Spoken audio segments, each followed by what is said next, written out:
Bonjour à tous, c'est Mister P. Aujourd'hui, je corrige l'exercice 2 du brevet 2022 d'Amérique du Nord.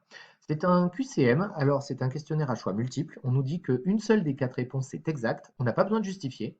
Et n'oublie pas surtout, le jour du brevet, de marquer le numéro de la question et la réponse choisie sur ta copie. Voilà. Allez, on y va. Question 1. On lance un dé équilibré à 20 faces numérotées de 1 à 20. La probabilité pour que le numéro tiré soit inférieur ou égal à 5 est. Alors, numéro tiré soit inférieur ou égal à 5 sur un dé à 20 faces, sachant que toutes les faces ont la même probabilité de sortie. Alors, nous avons 1, 2, 3, 4, et on nous dit inférieur ou égal à 5. Donc, il faut le comptabiliser, le 5.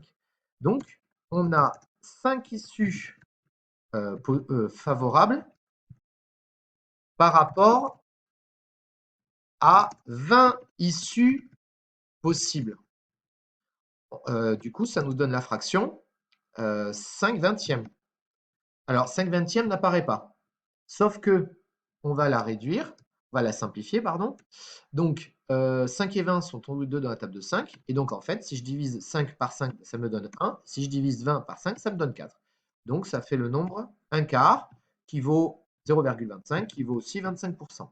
Alors, voyons les réponses. Eh bien, on voit qu'on a donc la réponse B pour la 1. Donc, réponse B.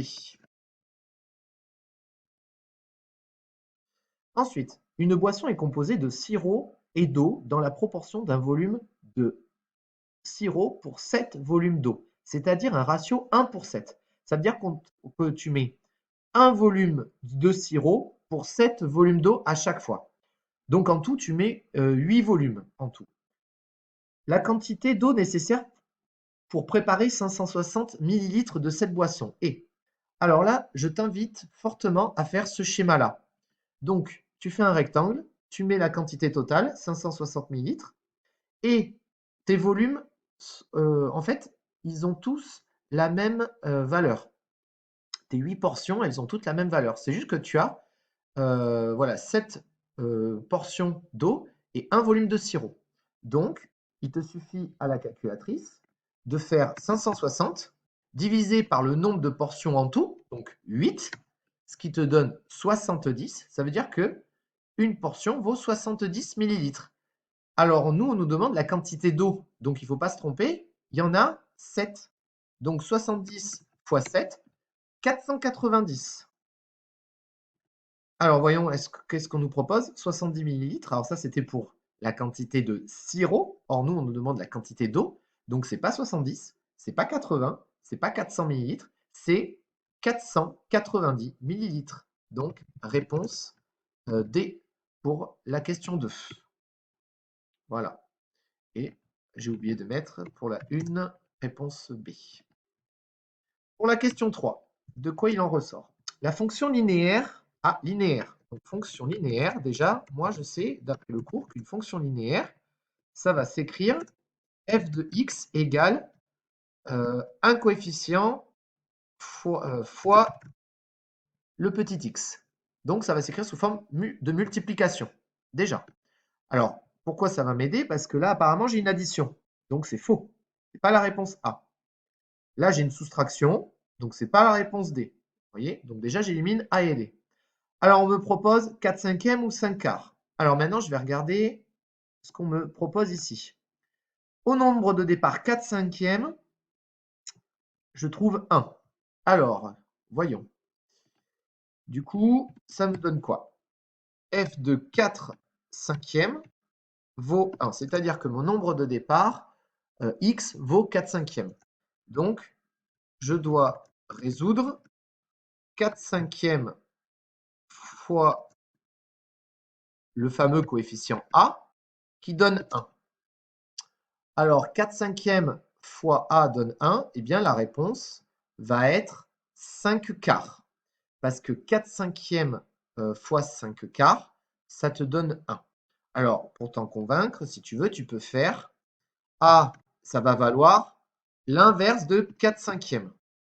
Et diviser un nombre par une fraction revient à multiplier par son inverse. Et l'inverse de 4 cinquièmes, c'est 5 quarts.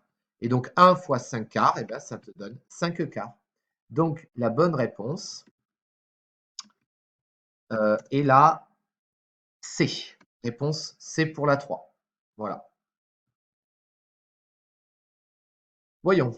La décomposition en produit de facteur premier de 195 est. Alors, je te rappelle ce qu'est une décomposition en produit de facteur premier. C'est-à-dire, il faut que tu écrives ton nombre sous la forme de multiplication dans laquelle il n'y a que des nombres premiers. Alors, qu'est-ce qu'un nombre premier? C'est un nombre qui a seulement deux diviseurs différents, 1 et lui-même. Et je te rappelle que 1 n'est pas un nombre premier. Alors, voyons ce qu'on nous propose. 5 fois 39. Alors, 5 est un nombre premier, mais 39, si j'utilise mon critère de divisibilité par 3, par exemple, 3 plus 9, ça fait 12, et 12 est bien dans la table de 3. Donc, 39 n'est pas un nombre premier. Donc, ce n'est pas la réponse A. Là, je vois clairement qu'on me demande, on a décomposé 195 comme des additions avec le nombre de centaines, le nombre de dizaines et le nombre d'unités. Donc, ce n'est pas du tout ce qu'on nous demande. Et là, 3 fois 65. Alors, 3 est bien un nombre premier, mais 65 n'est pas un nombre premier vu qu'il termine par un 5. Et donc, d'après mon critère de divisibilité par 5, ce n'est pas un nombre premier.